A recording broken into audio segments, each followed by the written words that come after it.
내일 PC 발표되잖아. 내일 PC 한 4.7% 정도 되고 있는데 개인적인 입장 그냥 먼저 그냥 얘기하자면 지난번이 4.8%였고 코어 PC가 이번이 4.7로 예상이 되는데 뭐 크게 뭐 4.7을 하든 뭐 4.9든 4.6이든 크게 뭐 이렇게 서프라이즈나 쇼크 이렇게 나지 않는 이상은 시장에 미친 영향 거의 없을 것 같고 그냥 긴축기조 그냥 쭉 더 이제 갈 것 같은 그냥 그런 생각이기 때문에 뭐 형이 준비한 뭐 개인 소비 지출도 좀 같이 살펴보면서 뭐 경기 둔화에 약간 그 가속도랄까 약간 그런 거 살펴보면은 되게 좋을 것 같아. 그 뭐 최근에 경기 위축이 될 가능성이 있기 때문에 그것 때문에 뭐 내년부터는 금리 인하를 한다. 뭐 약간 이런 기대가 형성됐던 것들이 시장을 좀 반등을 이끌어냈던 거잖아. 근데 결국에는 인플레 때문에 소비가 위축될 거냐, 뭐 이게 중요한 것 같은데. 그러니까 시장이 기대했던 거는 이제 그렇게 위축될 거기 때문에 경기 침체가 오고, 그럼 경기 침체가 결국은 연준으로부터 금리 인하를 하도록 만들겠다. 뭐 이런 기대였던 거잖아.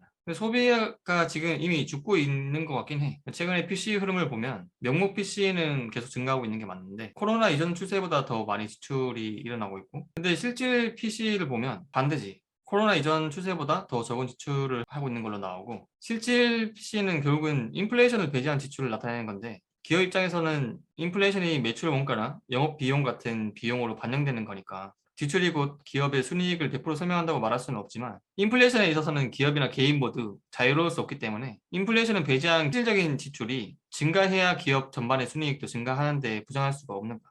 그렇게 보면 코로나 쇼크 이후에 기업의 순이익 성장률이 좋을 거라고 보기는 힘든 상황이지.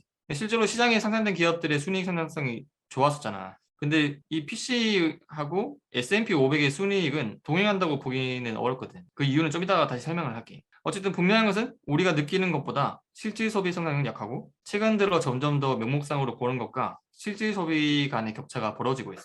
이걸 좀 더 분리해서 상품에 대한 소비 지출로 보면 더 명확하게 드러나는데, 앞에서는 그래도 추세적으로는 실질 PC가 상승한 것처럼 보이잖아. 근데 코로나 이전의 상품 소비 지출 추세로 코로나 이후 상품 소비 지출을 보면 추세보다 지금 많은 소비를 하고 있긴 하지. 그리고 이제 2021년 3월 고점을 찍고 이후로는 실질 상품 소비 지출은 감소 추세를 그리고 있어. 그동안 코로나로 서비스 수요가 위축된 것만큼 상품에서 소비를 하다가 공급에 비해서 초과 수요가 계속되니까 인플레이션이 일어났고, 그 결과로 명목 지출과 실질 지출 간의 격차가 확대되고, 그리고 지출은 추세보다 많긴 하지만 구매력은 점점 약화되고 있는 상황인 거지. 반대로 서비스의 경우는 코로나 피해로 급하게 감소한 이후에 회복되고는 있는데, 실질 소비는 추세보다는 아직 낮은 상황이고, 명목 소비의 경우는 이제 인플레이션 효과 때문에 이제 추세 수준까지는 올라왔어. 근데 PC 수량 지수를 봐도 최근 코로나가 끝나면서 서비스 수요는 계속 좋아지고 있는데, 수량 지수는 말 그대로 이제 소비한 수량이 얼마나 되고 있는지 나타내는 그 지수잖아.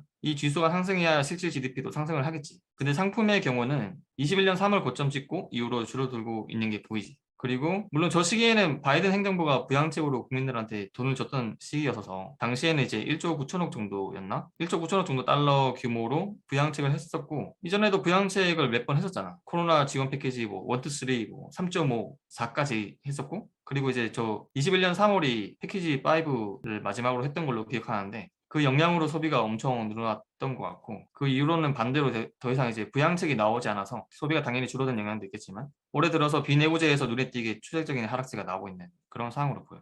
근데 품목별로 보면 재밌는 게, 최근에 인플레이션 문제가 에너지와 식품이 가장 큰 문제였는데, 추세적으로는 최근에 에너지 식품 소비가 줄고 있거든요. 그러니까 뭐 비싸니까 당연히 덜 소비를 하는 거겠지만, 우리가 생각하기에는 식품은 필수 소비재인데 근데도 불구하고 줄이고 있다는 건 좀 약간 의외의 결과긴 한 것 같고, 어쨌든 코로나 때는 뭐 봉쇄 우려가 뭐 있었으니까 그때 뭐 식품을 사재기를 했던 거 같고, 지금은 소비자들이 다이어트를 열심히 하고 있는 것으로 보인다.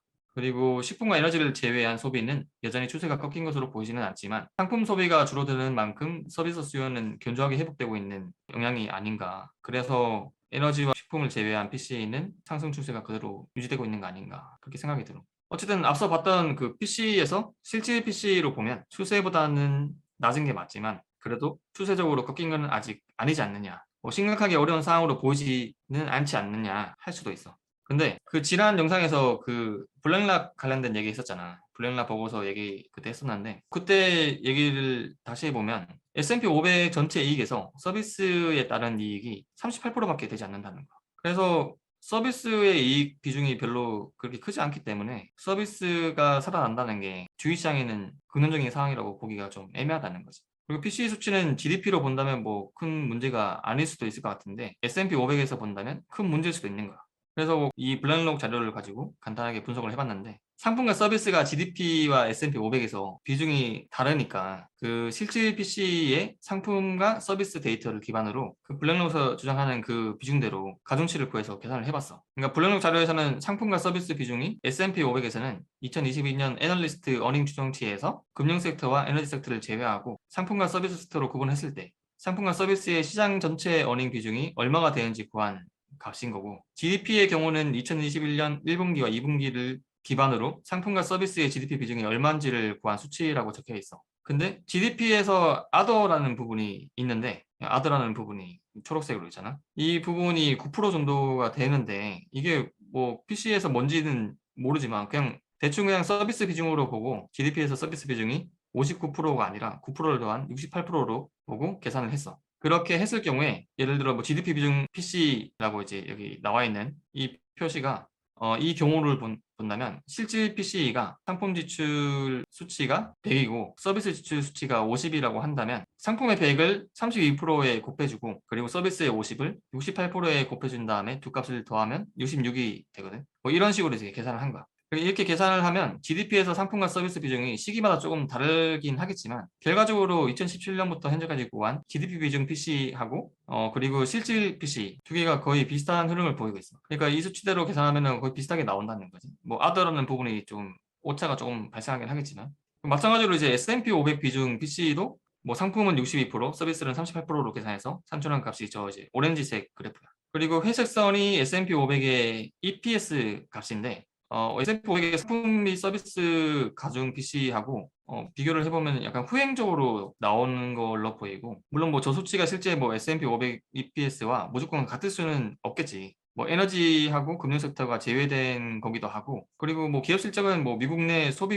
국내 소비에 따라서만 나오는 게 아니라 수출 실적도 포함되고 하니까 당연히 다를 수 있는 것 같아.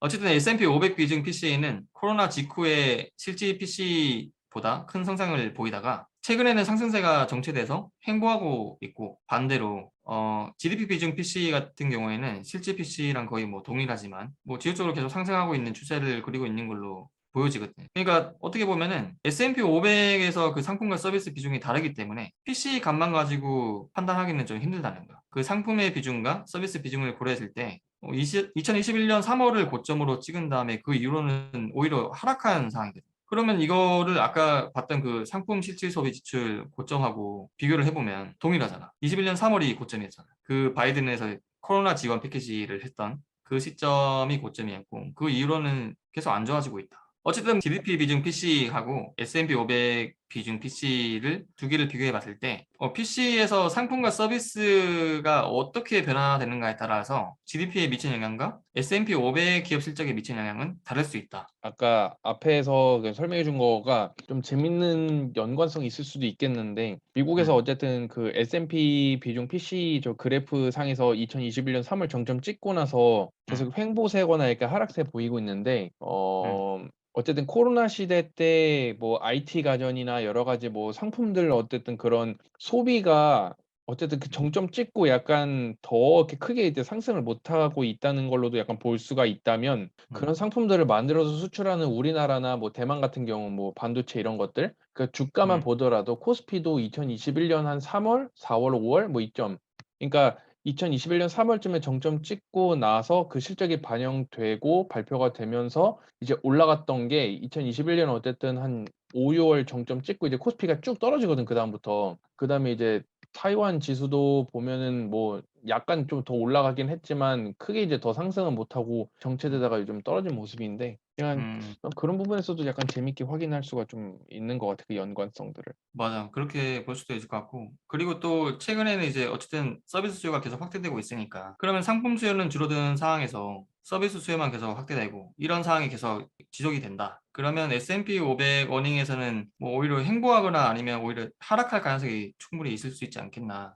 그런 생각이 드는 거지. 그리고 뭐 최근에 자주 얘기를 하는 건데 지금 미국 소비자들이 소득에 비해서 소비를 너무 많이 하고 있거든. 이게 평시 수준의 소비 행태가 아니기 때문에 앞으로는 점진적으로 좀 소득에 맞춰서 소비를 줄이지 않을까 생각되기도 하고, 그리고 또 뭐 매번 하는 얘기지만 소득 측면에서 봤을 때도 실질 가처분 소득은 계속 하락하고 있는 중이기 때문에 상품이든 서비스든 간에 어쨌든 그 총합인 실질 개인 소비 지출은 하락할 수밖에 없는 걸로 보인다는 거야. 그러면 S&P 500 어닝뿐만 아니라 실질 GDP도 하락할 가능성이 높아질 것 같다는 거지. 그럼 뭐 리세션이 더 심화되는 거겠지. 그럼 이렇게 인플레이션을 고려한 실질 지표로 보면 인플레이션이 강하게 나타나면서 경제 펀더멘털을 약화시키는 모습들이 나타나고 있고, 인플레이션이 지금도 중요하지만 앞으로가 더 중요하겠지. 시장이 최근 반등장 나오면서 기대했던 게 뭐 아까 얘기했던 것처럼 인플레이션과 긴축에 따른 경기 침체로 내년 초부터는 연준이 금리 인하를 할 수도 있다는 거였으니까. 근데 그동안 우리가 영상에서 얘기했던 내용들은 인플레이션이 빠르게 둔화될 것 같지 않고 우리가 알고 있는 정부 발표 수준보다 훨씬 높을 수도 있지 않냐라는 내용이었어.